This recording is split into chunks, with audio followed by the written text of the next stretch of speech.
আলোচনা হয়েছে, ঠিক সেভাবেই বিলগুলো একের পর এক উত্থাপিত হয়েছে, ল্যাপস হয়েছে কিংবা সংশোধিত আকারে উত্থাপিত হয়েছে। আমি আপনাদেরকে দেখাবো বিশেষ কমিটিতে যেভাবে আলোচনা হয়েছিল সেটাকে তারা আমাদের সাথে যে জেন্টেলম্যান অ্যাগ্রিমেন্ট সেখানে হয়েছিল যে বিষয়গুলোতে কোনো ডিসপিউট নেই সেগুলো কোনো রকম আলোচনা ছাড়াই আমরা সমর্থন করব, বিলগুলো পাস হয়ে যাবে। যে সমস্ত বিষয়ে ডিসপিউট রয়েছে আমরা নোট অফ ডিসেন্ট দিয়েছিলাম, সেগুলোর বিষয়ে বিস্তারিত আলোচনা হবে। এই যে আমাদের একটা অ্যাগ্রিমেন্ট ছিল এটা ওনারা ভঙ্গ করেছেন। এরপরে বলা হচ্ছে যে আমরা সংসদের বাইরে এসে, সংসদের ভিতরে কথা বলার সুযোগ দেওয়ার পরেও সংসদের বাইরে এসে আমরা অনেক কথা বলেছি। আমরা যেটা দেখাবো, সংসদে আমাদেরকে কথা বলতে দেওয়া হয়নি বলেই বাইরে এসে এই বিষয়গুলো আমরা রেজ করেছি। এইগুলো জনগণের সাথে অত্যন্ত স্পর্শকাতর ইস্যু। এই ইস্যুগুলোর সাথে যারা জড়িত আছেন তাদের মধ্যে অনেকে আছেন যারা সংসদ সদস্য গুম হয়ে গিয়েছেন।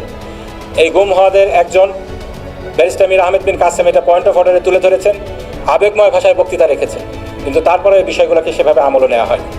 প্রথমে যে বিষয়টা তারা বলার চেষ্টা করছেন যে আমরা এই যেখানে এই বিষয়গুলো প্রথমে সূত্রপাত হয়েছিল বিশেষ কমিটিতে, সকল বিষয় বিস্তারিত আলোচনা হয়েছে এবং সেখানকার সিদ্ধান্ত অনুযায়ী পরবর্তীতে সংসদে বিল আকারে একের পর এক অধ্যাদেশগুলো এসেছে এবং সেই অনুযায়ী তারা এগুলোর ব্যাপারে ডিসিশন নিয়েছে। এক্ষেত্রে একটা জিনিস বলে রাখি, এই বিশেষ কমিটির একটা ওনারা রিপোর্ট বের করেছেন, কিন্তু এই রিপোর্টে আমরা দেখছি না যেখানে এই বিশেষ কমিটির বৈঠকে শুধু আমরা নয়, সরকার দলীয় কিছু সংসদ সদস্যও ডিসেন্ট দিয়েছিলেন, নোট অফ ডিসেন্ট দিয়েছিলেন, বিশেষ করে হিউম্যান রাইটস কমিশনেরই বিষয়ে এবং মানবাধিকার যে কমিশন অধ্যাদেশটা আছে সেটার বিষয়ে এবং এই হাইকোর্টের যে সুপ্রিম কোর্টের যে সচিবালয় আছে সেটার ব্যাপারে আমরা দেখেছিলাম কিছু কিছু সরকার দলীয় সদস্য তারা অত্যন্ত শক্তভাবে জোরালোভাবে তাদের কথাগুলো বলেছে, কিন্তু এখানে তাদের সকল বিষয়গুলোকে এড়িয়ে যাওয়া হয়েছে। এই নোটে, এই রিপোর্টে সেগুলোকে ইনকর্পোরেট করা হয়নি।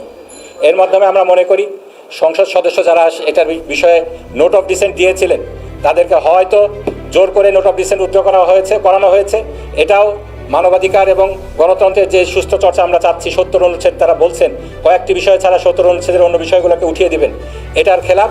তাদের যেই নির্বাচনী ইশতেহার আছে সেখানে কিন্তু পরিষ্কার বলেছেন সংসদ সদস্যদেরকে ফ্রিলি কথা বলতে দিবেন, সেটার খেলাফ। অথবা এই সত্যের অপলাপ করে এই রিপোর্টে তাদের বক্তব্যগুলোকে অন্তর্ভুক্ত করা হয়নি। এই রিপোর্টে বলা হয়েছে 98টি বিল, এই বিলগুলোকে যেভাবে হুবহু আছে সেভাবে অধ্যাদেশগুলো আছে সেগুলোকে ওনারা পাস করবেন। এক্ষেত্রে আমাদের 5টা বিষয়ে নোট অফ ডিসেন্ট ছিল। এই 5টা বিষয়ে 4টি হলো আপনার স্থানীয় সরকার যেই বিলগুলো রয়েছে, যেখানে স্থানীয় সরকারের যে প্রশাসনগুলো রয়েছে সেখানে অনির্বাচিত মেয়র, অনির্বাচিত উপজেলা চেয়ারম্যান, ইউনিয়ন পরিষদের চেয়ারম্যান এবং এই স্থানীয় সরকারের যে অন্যান্য পদগুলো আছে সেখানে তাদেরকে বসানোর ক্ষেত্রে, প্রশাসক বসানোর ক্ষেত্রে, এক্ষেত্রে আমাদের বক্তব্য পরিষ্কার ছিল। আপনারা সংবিধানের দোহাই বারবার দিচ্ছেন, সেক্ষেত্রে সংবিধানের 59 অনুচ্ছেদকে লঙ্ঘন করে এবং 93 অনুচ্ছেদে পরিষ্কার বলা হয়েছে সংবিধানের বিপরীত কোনো যদি অধ্যাদেশ আসে সেই অধ্যাদেশ জারি করার ক্ষমতা রাষ্ট্রপতির থাকবে না। রাষ্ট্রপতির এখতিয়ার নিয়ে রাষ্ট্রপতি কি পারেন তাকে দিয়ে বানানো হয়েছে। এ বিষয়ে মাননীয় স্বরাষ্ট্রমন্ত্রী অনেক কথা বলেছিলেন। সেইগুলা সত্ত্বেও তারা কিভাবে দ্বিচারিতা করে, সংবিধানকে ডিফাই করে, সংবিধানের 2টি অনুচ্ছেদকে ডিফাই করে তারা এই অধ্যাদেশগুলোকে আইন হিসেবে জারি করলেন, এই বিষয়ে আমরা প্রশ্ন তুলেছি।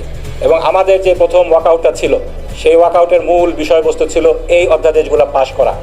আমরা সেখানে বলেছিলাম পরিষ্কারভাবে এগুলো সংবিধান বিরোধী।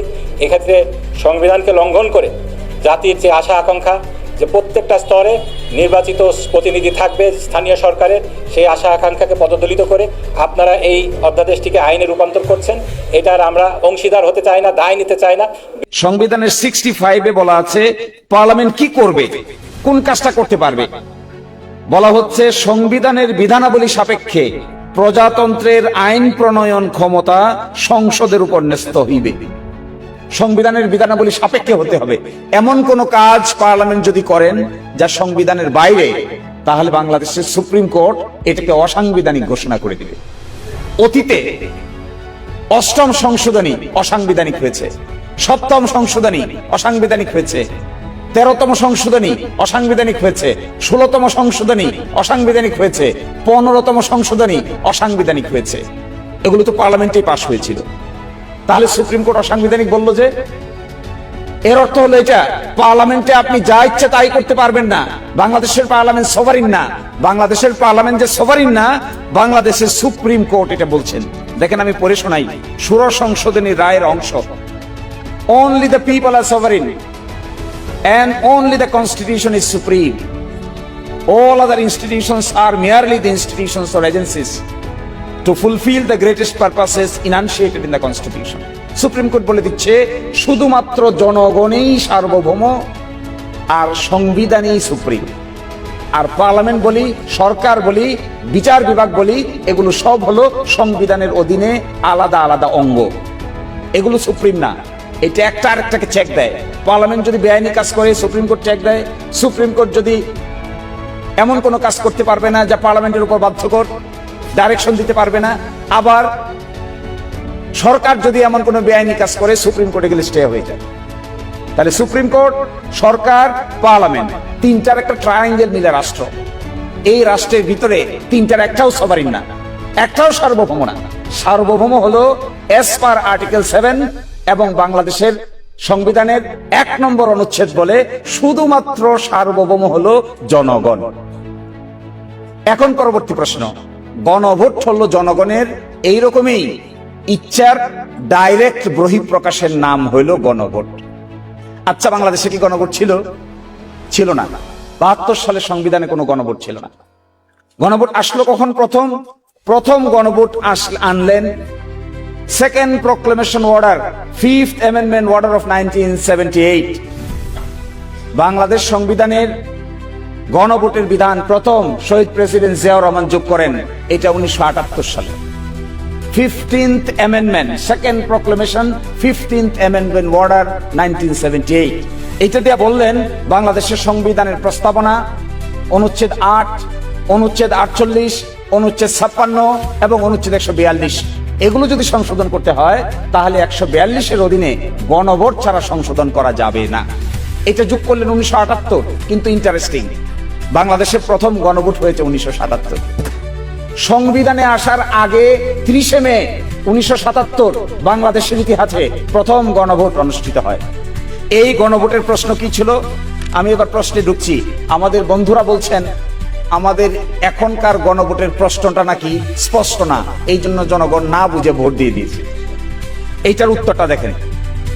এই প্রথম গণভোটের বিধান কি ছিল?